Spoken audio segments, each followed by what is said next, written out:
My name is Devin Montero. I'm the city clerk for the city of Brooklyn Park. I also want to acknowledge my assistant. She's at the back table, Dolores Taku. She's right now, and we're in the middle of recruitment for election judges.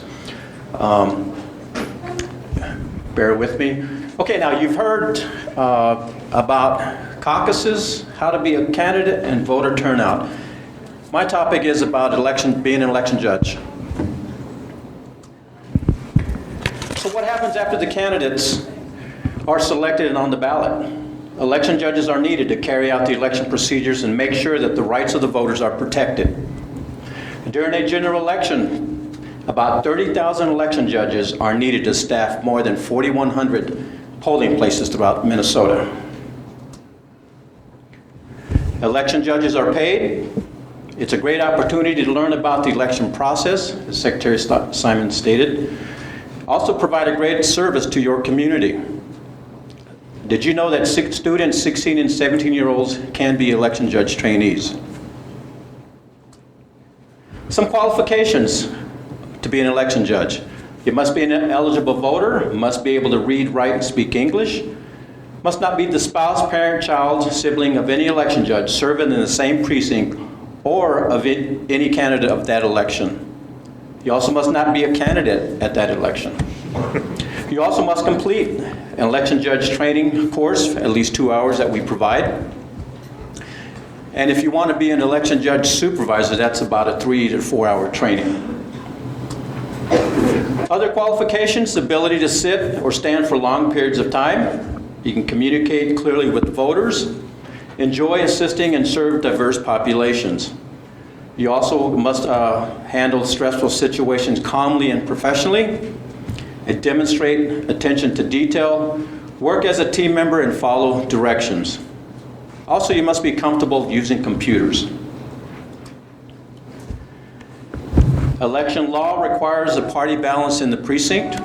No more than half of the judges in the precinct may be members of the same political party, the DFL, GOP, or serve as a non-affiliated judge. There are certain jobs that require affiliated judge. Curbside voting, meaning that the voter cannot physically go into the polling place or outside in a car or something like that. Or opening the ballot box during election day. The ballot box could be getting full, or they just need to straighten out the ballots inside the ballot box. Or they may assist a voter in marking the ballot. That is when you need party balance. So what do election judges do? Well, they open and set up the polling place. They set up the voting booths. They set up the ballot counter. It's a computer. That's up on the upper right-hand corner. That's a ballot counter. And the automark. They set up the automark. The automark is a ballot marking device for voters with disabilities. And the judges also prepare the ballots for election day and set out the supplies throughout the precinct. They're also assigned various duties in the polling place, and then they close the polling place. These are some of the election judge duties on election day. You have a head judge who is in charge of the polling place.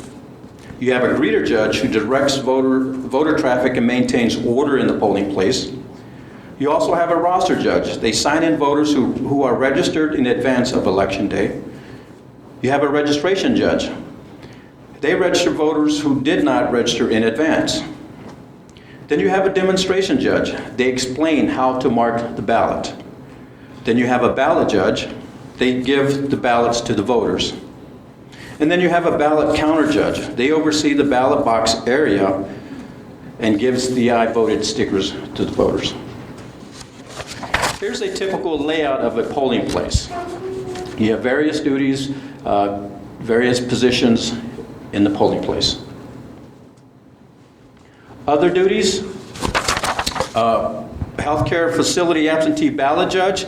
They deliver ballots to voters who reside in a healthcare facility or hospital. The absentee ballot board judge. They serve on a special board that processes absentee ballots. And with that, that's just a quick summary of being an election judge. I just also want to point out, off topic, the City of Brooklyn Park, the Brooklyn Park Charter Commission They presented a ranked choice voting recommendation to the City Council on January 4th. The City Council set a public hearing on February 8th on the ranked choice voting charter amendment if you want to attend. Also, we do have election judge applications if you're interested in serving as an election judge in the Brooklyn Park area. You can see my assistant back there, but if you live in another community, contact your city clerk to serve as an election judge. Thank you.